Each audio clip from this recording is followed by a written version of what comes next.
Harper Audio presents The Girls Who Went to War by Duncan Barrett and Nuala Calvi, read by Tania Rodrigues. Preface. In the summer of 1940, Britain stood alone against Germany. One by one, the other Allied nations, France, Belgium, Holland, Norway, Denmark, and Poland, had all surrendered, and America and the Soviet Union were yet to join the war. But for all the brave talk of fighting the enemy on the beaches, the country was outgunned and outmanned as well. The British Army stood at just over 1.5 million men, while the Germans had 3 times that many, plus a population almost twice the size of Britain's from which to draw new waves of soldiers. Clearly, in the fight against Hitler, manpower alone wasn't going to be enough. During the First World War, all 3 branches of the British military had formed a female auxiliary service, but the new organisations had been mothballed soon after hostilities came to a close. In the build-up to a second global conflict, they were hastily recalled to life, and it was now that the women's forces really came into their own. Initially, both the Army and the RAF were supported by the Auxiliary Territorial Service, or ATS. But 2 months before Britain declared war on Germany in 1939, the Women's Auxiliary Air Force, WAF, split off and became a separate organisation. Fulfilling an equivalent role in relation to the Navy was the Women's Royal Naval Service. Among the women's forces, the WRNS was considered the senior service, just as the Navy was among the 3 male forces. Its members, thanks to its unwieldy acronym, were known as WRNS. In fact, settling on a suitable name for the organisation had proved quite a minefield. It came close to being christened the Women's Auxiliary Naval Corps, until someone realised that the abbreviation, WANC, might provoke jibes from the sailors its members worked alongside.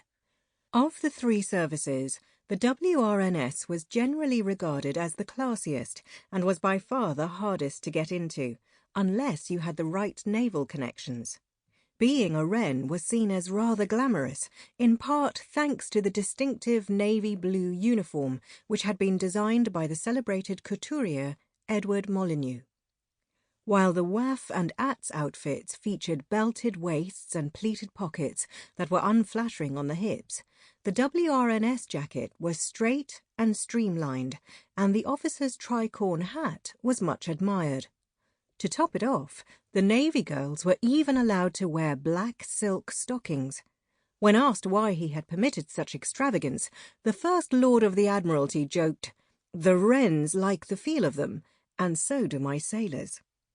By the time war was actually declared in September 1939, all 3 of the women's services had been deluged with applicants, and tens of thousands of young women were soon donning their distinctive new uniforms: khaki for the ATS, Air Force Blue for the WAF, and Navy for the WRNS.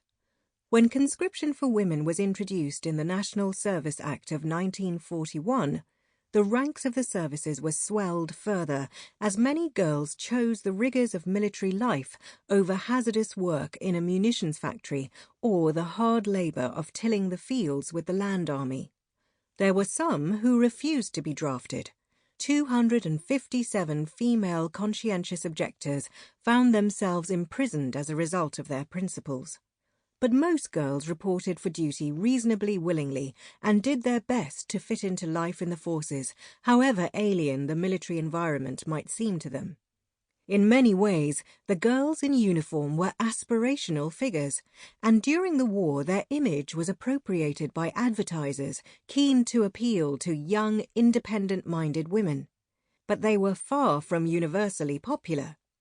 Old sweats in the military were often mistrustful of their new colleagues and anxious about sharing facilities with them. One veteran RAF officer told the BBC of his horror at the thought of petticoats on his airbase, and General Eisenhower himself was initially opposed to working alongside women, although the competence and professionalism he saw at Sample complete. Ready to continue?